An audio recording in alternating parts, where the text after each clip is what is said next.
Kasama pa rin natin si Sir Johnny Marcos. Andito pa rin tayo sa kanilang farm. At andito pa rin tayo sa Mangkayan, Benguet. Ngayon naman pag-uusapan natin paano magtanim, mag-alaga ng lettuce sa loob ng shade net. Yes, sir. Shade net, sir, ang tawag? Shade, sir. Shade. Shade na lang, sir. Shade. Ay, ako nga ba, hindi pala net. Shade. Okay, sorry. Kasi na greenhouse, controlled environment. Controlled environment ang greenhouse. Yes, sir. Shade net, yung net. Ito, dahil plastic, shade. Yes, sir. Ayan. So, yun pa yung mga difference nila. Pag hindi tayo familiar, maakala natin ni isa, but iba-iba ibig sabihin nun. Okay, going back po sa ating topic for today, ang pagtatanim ng lettuce.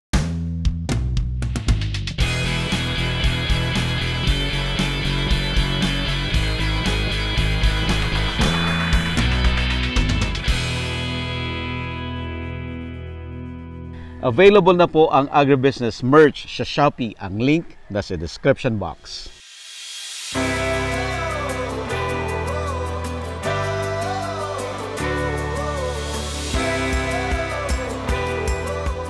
Last November 2023, nakuha ko natin yung 1 million subscriber ng Agribusiness How It Works. At 1 week after, na-receive po natin itong plaque. Alright, so bubuksan po natin.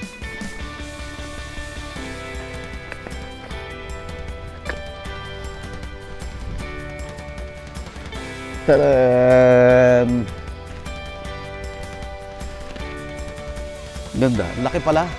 Presented to Agribusiness How It Works for passing 1 million subscribers. Sabi natin dati na magkakaroon tayo ng meet and greet pag nakuha natin yung 1 million subscribers. So medyo natagalan lang po tayo. In fact, nasa almost 1.1 million subscribers na po tayo. Pero itutuloy na ho natin. Mangyayari na po yung grand meet and greet natin sa August 18 sa Quezon City. Open po yan sa lahat ng subscribers na gustong dumalo at i-invite natin yung mga resource persons natin o mga naging guest natin sa agribusiness. So for details, pwede kayong mag-text sa 0917-827-7770. Or pwede kayong mag-message sa Facebook page ng Agribusiness. Kita-kita ho tayo.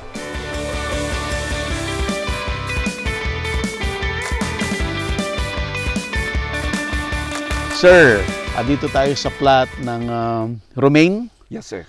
Newly transplanted. Ano po ang edad nito, sir? 3 days ago, sir. 3 days ago. So, naitanim. So 3 days old na siya ngayon. 3 days old, yeah. Pero sir, yung Mula seedling na tinanim natin ay anong edad niya? 30 days, sir. 30 days, yan. So ito po yung itsura ng 30 days na seedling, 3 days na i-transplant dito sa plot. Okay, sir. Ano po ang mga considerations naman? Ano ang mga kailangan nilang gawin muna? So, yung growing media nilalagay muna sa potting tray. Okay. So yung individual seed na ihuhulog doon sa holes ng potting tray. Okay, tinatakpan yan ng substrate, yung growing media or seedling media. Then tinatakpan muna siya ng net. Okay. Bago didiligin. Okay. So yan yung unang ginaganap sa nursery. Sa nursery. Regarding sa lettuce. Lettuce. So, sunod-sunod yan na dinididig, araw-araw na dinididig yan. Hanggang darating ang araw na magmamature upang itatransplant sa field, sir. Of course, yung mga cultural practices na dapat gagawin, kaakibat din dyan doon sa tamang pag-alaga ng seedlings. So, napoprotektahan siya from pest upang sa ganun ay manatiling malusog yung punla, sir, yung seedlings. Okay. So, by the time na dito, mag-start ng 25 to 30 days, nagtatransplant na kami. Ganun, sir. Kaya, pag dumating naman dito na sa field, after land preparation, yung mga drip lines na ito na isiset mo na, sir. So, ang agwat natin, sir, is 7 inches between rows. Between rows. And 30 centimeter Between hills. Okay, hills. Okay. Sir, before pa tayong maglatag, sir, yung land preparation mo, ginagawa nyo rin ba ang liming dito as needed? Yes, sir. Kung kailangan ng... Kung kailangan na. Yes, sir. Okay. Na ito ay yung ma-improve ng ang soil Acidity. pH. Yes, sir. Ano po yung acidity ng soil para kailangan natin mag-lime? Ano yung accepted, ano yung hindi accepted? Sa lettuce kasi, pwede, sir, yung mula 5.5. 5.5. Yes, sir, to 6.5 ganun, sir. Yan po, sir, ang normal. Yes, sir. Bumaba ba, sir, is acidic, no? O Yes. tumaas? Bumaba. Kung bumaba, sir. Pag bumaba, Yan yung nagiging acidic. sir. So that's the time na pag bumaba ka sa 5, 5.5, Yes, sir. Nag-a-apply na kami, sir. kailangan na mag-apply. Yes, sir. And then, kasabay na rin, sir, yung paglagay ng processed chicken manure Yes, sir. ninyo. And diretso na yan na i-mix. Yes, sir. Iro-rotivate na. Iro-rotivate na siya. Yes, sir. Okay. So, pag nagawa yon, then ilalatag na ulit yung mga drip lines. Yes, sir. Yan. So, ang saan ang tatamnan, yung pong butas sa Tama, drip sir. line. Itatapat namin Itatapat. yung tanim doon sa butas ng drip line, sir. Okay. Anong oras po yung pagtatanim? In the afternoon din po ba? Yes, sir. In the afternoon din. Pero kung yung araw na yon ay makulimlim naman, kahit umaga nagtatanim na kami. Kahit umaga nagtatanim.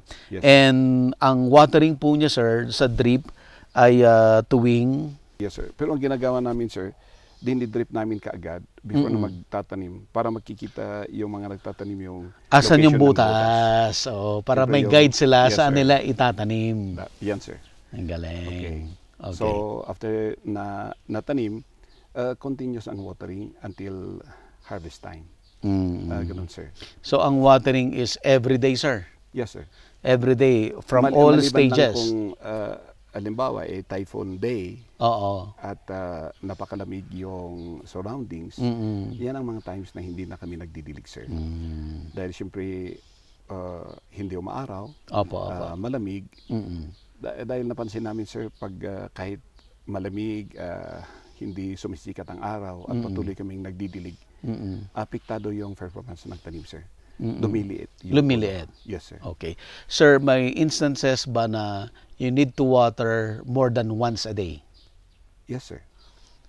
During summer? Hindi lang during summer, kahit ganito na rainy season, dahil siyempre kahit rainy season, di ba pag umaga ganito, warm dito sa loob. Kaya ang ginagawa namin, sir, we do it twice or thrice a day, sir. Okay. Yan yung sa pagdidilig ng plain water. Yes, sir. Gaano kadami, sir, yung water per plant? Okay, gumagamit kami, sir, ng 50 ml. 50 ml. Hanggang doon sa ano po yan, no, newly transplanted. Until when po sa sir? Kailan natin masasabi na, okay, from newly transplanted to early vegetative stage? Oo, sir, ganun. Sa early vegetative stage, mini-maintain natin yung mga 50 ml to 60. To 60. Pero kung malaki na, dinadagdagan natin, sir, yung tubig. Anong edad na po ng plant after transplanting pag nasa early vegetative stage? Okay, let's say after 25 days. 25 days. Sir, ano na po ang itsura ng early vegetative stage? Pwede ba nating Okay, sir. Puntahan ipakita, natin. sir? Yes. Sige po. So, dito po sa farm, lahat ng stages makikita natin. Yes, sir. Tuloy-tuloy, sir, no? Hindi nawawalan. Ayan. Okay, sir. Yung early vegetative stage na okay, napaaga ngayon. Dahil depende kasi yun doon sa type ng, sa health ng seedlings. Yes, sir. So actually, this is only 12 days. Okay, sir. Okay. 12 days. Medyo ibig sabihin, sir, medyo malaki. Oo, sir. So, ito at least 60 ml ang dapat ilalagay. Dito kasi sa farm, iba't iba yung soil texture, mayroong coarse sa ibang portion. Kaya ito yung mga area na madaling natutuyo, sir. So mas frequent ang watering sir. dito, sir. Yes, sir. So mula rito from 12 days, I mean 12 days ito, pagkaraan ng mga 5 days, ito na ang itsura niya. Ito naman. Yes, sir. Dahil ito from transplanting is 17 days, sir. 17 days. Yes, sir. Malaki na, sir. Yung 17 days, malaki na siya. Pag malusog kasi yung punla, yung tanim, ito na ang magiging result, sir. Okay, sir. So from the newly transplanted to dito sa ilang days po ito, sir? 12 days, sir. 12 days. 12 days. At saka dito sa 15 days Yes, sir. na nai-transplant. Ano po ang, aside from the watering na mention na natin na daily, yung fertigation naman, sir, tuwing kailan? We do it every week, sir. Every week. A combination of micro and macro nutrients, sir. Nutrients. Yes, sir. Yung NPK plus Calcium and magnesium, sir. calcium and magnesium.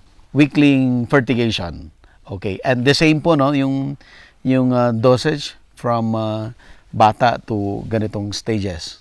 Yes, sir, as of the moment. As of the moment. Yes. Okay. Because what we do is we are open for further learning, ganon, sir. Kaya kung may natuklasan kami na mas maayos o kaya yung mas maganda ang performance pag yan ang gagawin namin, sir. Yan, sir, nag-diverse tayo. Nag-a-adapt tayo ng pamamaraan, sir, upang mas maganda yung ani namin, sir. So ito, sir, considered na to na vegetative stage na po ito? Yes, sir. Okay. Ano naman po yung, can we show din also, sir, yung mas matured pa dito na mga plants? Okay, sir. Okay, sir.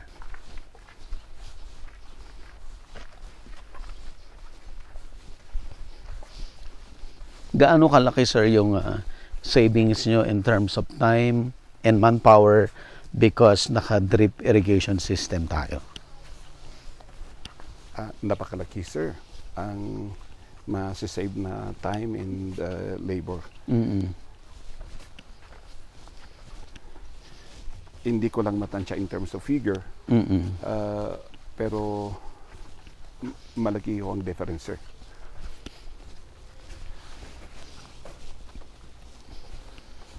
Ang gaganda ng plant.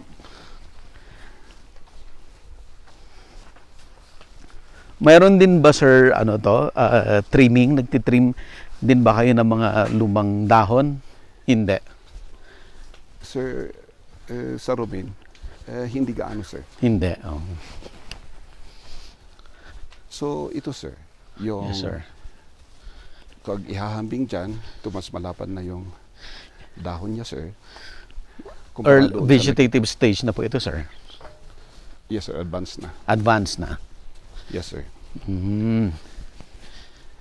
Because noong 25, halos kuwan na ito, sir. 23 days na ito, sir. 23 days na. Ilang Yes, sir. days ba, sir, from transplanting bago siya i-harvest? At 50 days pwede na, sir. 50? Or even earlier as 45 days. 45 days. Yes, sir. So, ang stage na ito, magiging ganito na, sir. Ito na ang susunod. Yes, sir. Pag-harvestable na, sir. Ito na, sir, ang harvestable stage. Yes, sir. Ito na po yung 3 to 4 heads per kilo. Yes, sir. Wow.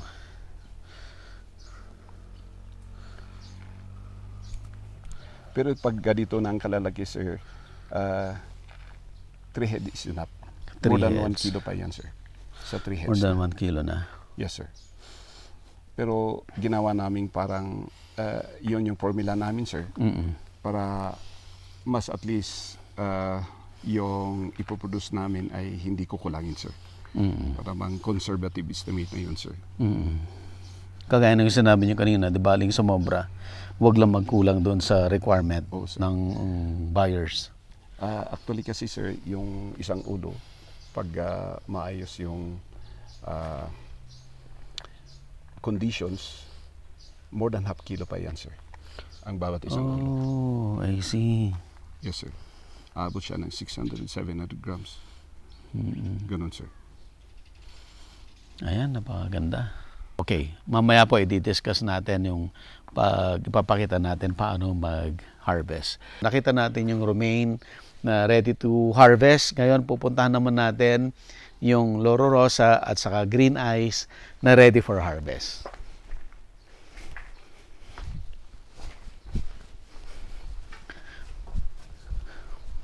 Sir, ang management mo ng pests and diseases, ganun din sir yung ginagamit mo na inputs. Ano po ulit sir yung inputs na ginagamit nyo for pang-maintain o pang-control ng pests and diseases? We also use Bacillus subtilis sir. Yun din sir yung ginagamit ninyo. Yes sir. Tapos ang application nun sir, every weekly sir. Weekly rin. Anong nauuna sir? The fertigation or yung spray? Magkakasabay na sir. Magkakasabay.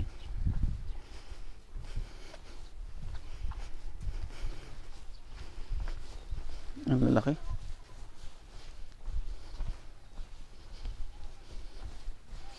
Okay. Andito tayo sa Green Eye. Sir, anong age nito? Tansya lang sir, more or less. Ito pala sir. Oh sir, yan ay naitanim noong May 21. May 21. At ngayon ay 16. Oo. So expected to harvest on July 5. Maaring nasobrahan yan, sir. Earlier. Maybe earlier. Earlier, sir. Yes, sir. Pero ngayon, yung edad niya ngayon, sir, is mga 27 days na. Nalalaki na rin.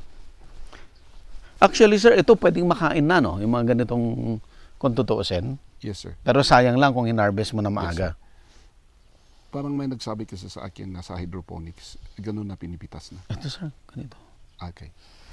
Maliliit kasi talaga, sir, yun sa hydroponics. Hindi sila makapagpalaki. Wala kang makikitang ganito kalaki, sir, sa hydroponics. Hindi ka makakita nito, sir. Ganun, sir.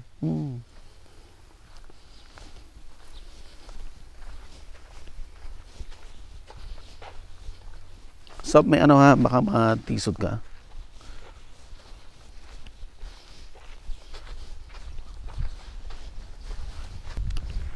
Ito, sir, yung harvestable na green eyes. Ito harvestable din to. Yes, sir.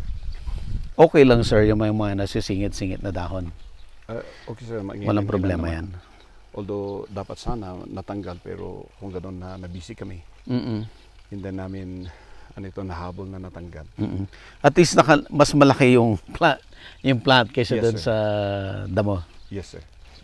So, kung nakikita nyo, mayroon pong paisa-isang damo, okay lang po yan. Kasi ang importante, mas nakalaki yung halaman kaysa doon sa damo. Kasi kung mas madaming damo, magsasuffer yung halaman. Tama, sir. Pero, supposed to be zero weeds sana. Zero weeds. Yes, sir. Nagkataon kasi na kung gano'n na naging... Sobrang daming busy work, kami. sir. Yes, sir. Hindi namin mahabol na tanggalin yung isa-isa, sir. Okay. So, sa green eyes ito, normal pala, sir, na pag ganitong uminiit na nagkagaganon siya. Yes, sir. Pero Nagwi-wilt mamayang talaga. hapon, Babangon siya ulit. Yes, sir. Kasi mainit So, na. prone siya sa wilting compared to green eyes. Mas matibay yung green eyes kung ihabing dito, magkatabi lang naman sila. Opo. Pero ito na yung characteristic niya. Pero hindi naman yan masisira, sir. Yes, sir. Mamayang hapon, babalik uli yung itsura niya, maging titindig uli yan, sir. Ay, mayroong pagpatalastas. Ano po ito ay mga inputs? Ayan. Hindi, sir. Yung Sa inyo? mismo, Okay. Ayan.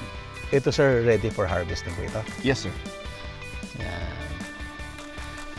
So, kung tingnan mo doon sa data, yung estimated is sa 28. Pero Hindi naaabot. Yes, sir. Ma-harvest na siya. Yes, sir. Sir Johnny, recap po natin sa pag-aalaga o pagtatanim ng lettuce, mapa romaine, mapa lolo rosa, or mapa green eyes. Ano po yung mga pinaka-importante na dapat nilang tandaan? Okay, nag-uumpisa, sir, sa seedlings. So, dapat lang na maayos ang pag-aalaga ng seedlings. So, sa ganun, ang lalabas na quality ay maganda.